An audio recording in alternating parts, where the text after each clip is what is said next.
जय हिंद साथियों। सबसे पहले आपको और आपके परिवार को नए साल की बहुत बहुत मुबारकबाद।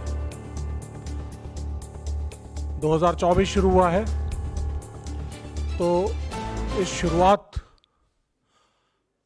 में सबसे पहले मैं हमारे देश के जो सैनिक हैं, बॉर्डर पे तैनात हैं, उन लोगों को नमन करता हूं, सलाम करता हूं। और साथ ही पिछले 2023 में 137 अलग अलग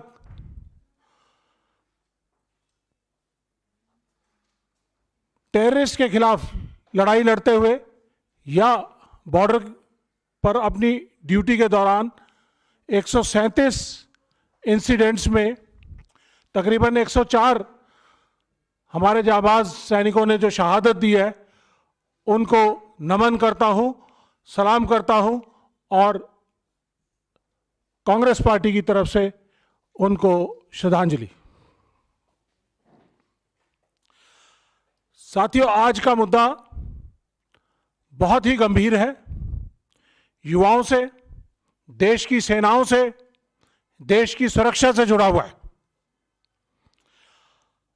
जैसा आपको मालूम है, अग्निपथ स्कीम, जिसके तहत अग्निवीर सैनिक भर्ती किए जा रहे हैं, ये देश की सुरक्षा प्रणाली के साथ बहुत बड़ा खिलवाड़ है, घातक है और देश की सुरक्षा के लिए सही नहीं है। इसके दो बड़े पहलू हैं। अग्निपथ स्कीम 2022 जून में आई। एक पहलू जो 2022 जून में स्कीम आने से पहले का है, और एक पहलू जो देश की सुरक्षा कमजोर हो रही है, देश के सैनिकों की संख्या कम हो रही है, वो दूसरा पहलू जून 2022 के बाद का है। आज हम मोटे तौर पे फोकस करेंगे जून 2022 से पहले वाले मुद्दे में, जो एक बेरोजगारी, अपमान, निराशा और पेन की, दर्द की एक बड़ी भयावह कहानी है। 2022 जून से पहले, अग्निपथ स्कीम आने से पहले, तकरीबन 1.5 लाख से ज्यादा युवा इंडियन आर्मी, एयरफोर्स, नेवी, इसके अंदर 2019 से लेके और 22 तक के बीच की जो भर्तियां अनाउंस की गई थी, उसके तहत अलग अलग चरणों में भर्ती की गए। उनके medical, physical, documentation, written examination complete किए गए और उसके बाद 2022 31 मई तक ये बड़े खुशहाल सैनिक थे, देश की सेवा में, बॉर्डर पे काम करने के लिए तैयार थे, देश में भर्ती होने के लिए तैयार थे, और अचानक इनके देश सेवा के सपने को, देश प्रेम के सपने को तोड़ दिया जाता है। 31 मई तक वेबसाइट्स के ऊपर, डिफेंस वेबसाइट्स के ऊपर ये चयनित कैंडिडेट्स थे जो कि हमारे देश की सेनाओं में आगे जाकर काम करना था रेगुलर सैनिक के तौर पे। अचानक इनके सपने टूट जाते हैं, चूर चूर हो जाते हैं, और मोदी सरकार एक हथौड़े से इनके भविष्य का फैसला कर देती है कि अब आप देश के सैनिक नहीं बन सकते। ऐसे युवाओं, एयरफोर्स में 7,000 युवा थे जिन्होंने अपनी सारी प्रक्रिया पूरी कर चुके थे, सिर्फ ज्वाइनिंग लेटर का इंतजार कर रहे थे। 2019 से 22 के दौरान ये भर्तियां अनाउंस की गई थी, सिर्फ ज्वाइनिंग लेटर देना था, लेकिन वो नहीं दिया। इसी तरह से नर्सिंग असिस्टेंट आर्मी में, जो कि मेडिकल कोर है, उस मेडिकल कोर को अग्निपथ स्कीम की के दायरे से बाहर रखा गया। आर्मी ने जो प्रेस कॉन्फ्रेंस, डिफेंस ने जो प्रेस कॉन्फ्रेंस की थी, उसके अंदर कहा गया कि आइंदा जितने भी सैनिक भर्ती होंगे वो अग्निवीर होंगे, लेकिन आर्मी मेडिकल कोर के अंदर, आर्म्ड फोर्सेस की जो मेडिकल कोर है उसके अंदर रेगुलर भर्ती ही होगी। ऐसे 2500 नर्सिंग असिस्टेंट जो कि तैयार थे, भर्ती होने के बाद ज्वाइनिंग लेटर्स की इंतजार कर रहे थे, उनको भी कैंसिल कर दिया गया। उनको तो कम से कम रोजगार आगे दिया जाता, देश की सेवा का मौका दिया जाता, लेकिन नहीं दिया।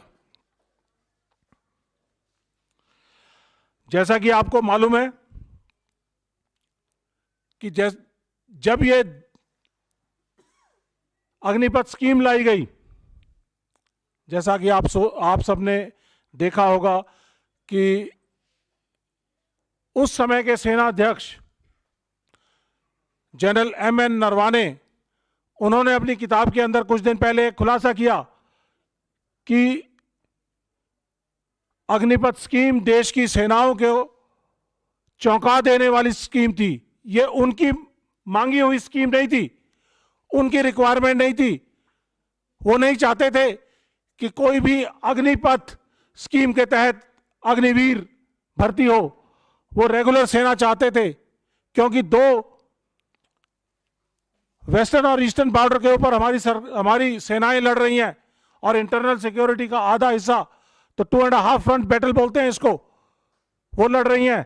तो हमें कॉन्ट्रैक्ट वाली फौज नहीं चाहिए थी, हमें रेगुलर सैनिक चाहिए थे। उन्होंने यहां तक भी अपने वक्तव्य में कहा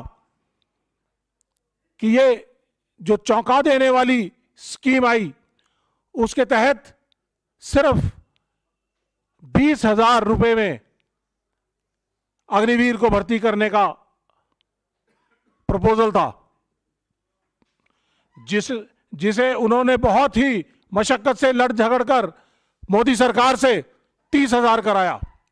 आपको मालूम होना चाहिए कि रेगुलर सैनिक जो है वो जब सेना में भर्ती होता है तो 45,000 से ज्यादा उसको तनख्वाह मिलती है और बहुत सारे बेनिफिट मिलते हैं। अग्निवीर को उससे महरूम रखा गया। लेकिन यहां पे मुद्दा, सबसे बड़ा मुद्दा यह है कि हमारे देश के बेरोजगार युवाओं को एक सपने से महरूम किया गया, देश सेवा के सपने से महरूम किया गया। चयनित होने के बाद भी 1.5 लाख से ज्यादा युवाओं को ज्वाइनिंग लेटर नहीं दिया गया। आर्मी में तकरीबन 97 भर्तियां की गई 2019, 20, 21 में, उन सबको रद्द कर दिया गया। और सबसे बड़ा काम यह किया कि जो आवेदक थे उनसे 250 रुपए पर फॉर्म लिया गया, और इस 250 रुपए फॉर्म के कलेक्ट करने के एवज में 50 लाख से ज्यादा बच्चों से तकरीबन 1 करोड़ 100 करोड़ से ज्यादा पैसा इकट्ठा किया गया। ये 100 करोड़ का भर्ती स्कैम है मोदी सरकार द्वारा। इसके जिम्मेदार कौन? देश की सुरक्षा को कमजोर करने का जिम्मेदार कौन? और आपको यह जानकर अचरज होगा कि हमारे देश के मीडिया ने इन बातों को नहीं उठाया। हमने आरटीआई के जरिए भी बहुत सारी इंफॉर्मेशन कलेक्ट की, और जब ये युवा चंपारण से, बिहार चंपारण जो कि गांधी जी के सत्याग्रह की भूमि है, वहां से चलकर जब ये दिल्ली पहुंचे, हमें भी मालूम चला कि 1100 किलोमीटर लंबी यात्रा करके ये बच्चे वहां से पहुंचे हैं, जो पिछले 2 साल से गुहार लगा रहे हैं कि हमें ज्वाइनिंग दी जाए, हमें बेरोजगारी नहीं चाहिए, हमें समाज में इज्जत चाहिए। क्योंकि जब ये वापस गांव में जाते हैं तो इनको झूठा सैनिक कहा जाता है, प्रताड़ना की जाती है कि तुम तो झूठ बोल रहे थे। तो इस शर्म से ये लोग तकलीफ खाकर सरकार से गुहार लगाते लगाते थक गए, तो इन्होंने चंपारण से 1100 किलोमीटर की यात्रा शुरू की, पैदल यात्रा। सलाम करते हैं इनकी यात्रा को, इनके जज्बे को कि ये सरकार के साथ लोहा ले रहे हैं, लड़ाई लड़ रहे हैं। हमें जब मालूम चला, हमारे नेता को, जननायक राहुल गांधी जी को पता चला, तो उन्होंने कहा कि ये तो बहुत गलत कर रही है मोदी सरकार हमारे युवाओं के साथ, हमारी सेना के साथ। तो उन्होंने इन बच्चों को बुलाया, उन बच्चों की पीड़ा सुनी, उनके पेरेंट्स थे, उनसे बात सुनी। मालूम चला 64 बच्चे जो भर्ती हो चुके थे, सेना में ज्वाइनिंग लेटर का इंतजार कर रहे थे और सरकार से गुहार लगा लगा कर परेशान हो गए थे और देश सेवा के सपने को टूटने से दुखी थे, आहत थे, तो 64 बच्चों ने इस दौरान सुसाइड किए। इन 64 बच्चों के सुसाइड का जिम्मेदार कौन? सवाल पूछते हैं हम मोदी सरकार से कि क्या ऐसी मजबूरी थी कि आपने अग्निपथ स्कीम लागू की? जब अग्निपथ स्कीम आप लागू कर रहे थे, इन बच्चों को उसके अंदर समायोजित करना चाहिए था, लेकिन नहीं किया। आपको इन जो भी आप स्कीम लाते हैं, प्रोस्पेक्टिव, आगे के आने वाले समय से लाते हैं, पायलट प्रोजेक्ट करके लाते हैं ना। आपने पायलट प्रोजेक्ट किया, देश की सेना को धोखा दिया, देश के युवाओं को धोखा दिया। देश की सेना को इसलिए धोखा दिया कि उनको मालूम ही नहीं था कि किस तरह से अग्निवीर या अग्निपथ स्कीम आ रही है, और महज 4 साल के लिए उनको देश के सैनिक बनाया जाएगा और उसके बाद उनको बेरोजगार कर दिया जाएगा। देश के युवाओं के सपने को तोड़ने का काम किया। कम से कम आप जो पहले से भर्तियां अनाउंस की गई थी, उन भर्तियों को तो पूरा करते। जब आपने उनकी भर्तियों की सभी प्रक्रिया को पूरा कर दिया था, तो इनको ज्वाइनिंग करा सकते थे। ज्वाइनिंग करानी जरूरी थी, लेकिन आपने ज्वाइनिंग नहीं दी। आपने एक तुगलकी फरमान जारी किया अग्निपथ स्कीम का, और उसके तहत 1.5 लाख से ज्यादा युवा बेरोजगार, 64 से ज्यादा युवाओं जिन्होंने खुदकुशी कर ली। देश की सुरक्षा और सेना का नुकसान तो अलग हुआ। हमने एक आरटीआई के जरिए सरकार से डेटा मांगा कि 2022 में कितने लोगों ने भर्तियां देखी और 2023 में कितने लोगों ने भर्तियां देखी। ये चौंका देने वाला डेटा है। ये आरटीआई, जिसका जवाब मिनिस्ट्री ऑफ डिफेंस ने दिया है, उन्होंने बताया है कि 2022-23 इसमें जो डेटा है ये 2022 से लेके और 2023 मार्च के बीच का है। 34 लाख युवाओं ने भर्ती देखी, लेकिन 2023-24 के अंदर ये संख्या सिर्फ घटकर 10 लाख रह जाती है। तो इसका मतलब कहीं ना कहीं ये अग्निपथ स्कीम और अग्निवीर जो इसके तहत भर्ती किए जा रहे हैं, ये देश के युवाओं को पसंद नहीं है, देश के युवाओं के लिए सही नहीं है, देश की सेनाओं के लिए सही नहीं है। 34 लाख युवा जो 2022-23 में देश की सेना में आना चाहते थे, उनकी संख्या घटकर सिर्फ 10 लाख रह गई। 24 लाख युवा जिनके देश सेवा के सपने को तोड़ा है इस मोदी सरकार ने, उसका जवाब देना पड़ेगा। इसका एक और पहलू है क्योंकि कम लोग भर्तियां देखने आ रहे हैं। तो जब इनका कंपटीशन पहले होता था, हजारों की तादाद में जब दौड़ लगाते थे, तो आगे के 40-50 बच्चों को सिलेक्ट कर लिया जाता था। 1 किलोमीटर और 600 मीटर की जो रेस होती है, उसके अंदर 4 मिनट और 45 सेकंड के अंदर आना होता है। एक्सीलेंट। पास तो 5.5 मिनट तक होता है। 4.5 मिनट के अंदर युवा कंपटीशन की इतनी तैयारी करते थे, 4.5 मिनट के अंदर दौड़ पूरी करके आ जाते थे, सैकड़ों की तादाद में। और उनमें से शुरू के 50-60 बच्चे लिए जाते थे। आज 6 मिनट तक खुला रखते हैं एनक्लोजर को कि कोई तो पहुंच जाए।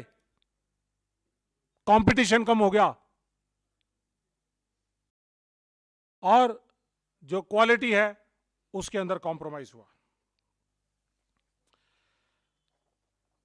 साथियों, मैं जानना चाहूंगा कि मोदी सरकार अपनी सभी स्कीम्स को बहुत बढ़िया तरीके से, कि ये बहुत अच्छी है, कोई उज्ज्वला योजना है, कोई सेल्फी वाला कुछ योजना है, हर तरह की योजनाओं के लाभार्थियों की बात करते हैं। अग्निवीर के लाभार्थियों की बात क्यों नहीं करते? अग्निवीर स्कीम अगर इतनी बढ़िया देश के लिए है, तो इसके लाभार्थियों को देश के सामने क्यों नहीं लाते? जो अग्निवीर स्कीम आने की वजह से बेरोजगार रह गए, उन युवाओं से क्यों नहीं बात करते? उनको क्यों नहीं सामने लाते? या जो अग्निवीर भर्ती हो चुके हैं, उनको क्यों नहीं देश के सामने लाते? क्यों? क्योंकि उनको डर है कि अग्निवीर वो अगर सबके सामने आए तो इसकी बहुत सारी खामियां बताएंगे। वो ये भी बताएंगे कि देश की सेना के अंदर भेदभाव हो गया है। एक ही यूनिट में 2 अग्निवीर और रेगुलर सैनिक साथ साथ उठते बैठते हैं, काम करते हैं। अग्निवीर को उससे आधी तनख्वाह मिलती है, 21,000 रुपए तनख्वाह मिलती है। दिल्ली का जो मिनिमम वेज है वो 22,000 रुपए का है। इंडस्ट्रियल एक्ट के जरिए उनकी मिनिमम वेज डिफाइन होता है। और हमारे सैनिक, जिसकी फंडामेंटल राइट्स को कर्ब कर दिया जाता है, आजादी बोलने की नहीं है, एक्सप्रेशन की नहीं है, बहुत सारे फंडामेंटल राइट्स कर्ब किए जाते हैं, उसको दिल्ली के मिनिमम वेज से कम दिया जाता है। कॉन्ट्रैक्ट का सैनिक देश को नहीं चाहिए। तो साथियों, मैं आपके जरिए मोदी सरकार से सवाल पूछना चाहूंगा। मैं कुछ एक दो चीजें और बताना चाहूंगा। ये बच्चे राजनाथ सिंह जी से मिले, ये फोटो है। राजनाथ सिंह जी ने इनको आश्वासन दिया कि आपकी ज्वाइनिंग जरूर होगी। यूपी चुनाव के दौरान मिले थे, आश्वासन दिया। ये चिट्ठी राजनाथ सिंह जी की है, आश्वासन की।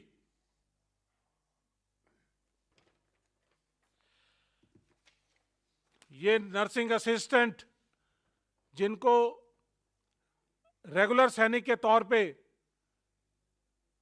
अग्निवीर स्कीम आने के बाद भी रेगुलर सैनिक के तौर पे जिनको लिया जाना था, उनकी भर्तियों को भी रद्द कर दिया गया। ये नर्सिंग असिस्टेंट है जो मेडिकल के अंदर,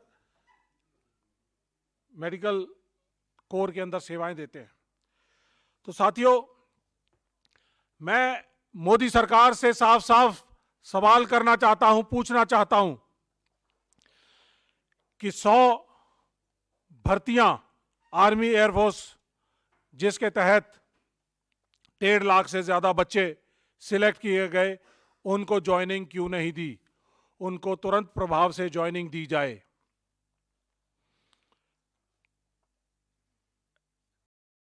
भर्ती फीस के नाम पे जो 100 करोड़ रुपए से ज्यादा का पैसा आपने इकट्ठा किया है, उसका देश को हिसाब दिया जाए कि ना तो भर्ती हुई, ना फॉर्म फी वापस हुई। बेरोजगारी, निराशा, अपमान साथ में मिला। मैं पूछना चाहूंगा कि 64 युवाओं के सुसाइड का जिम्मेदार कौन,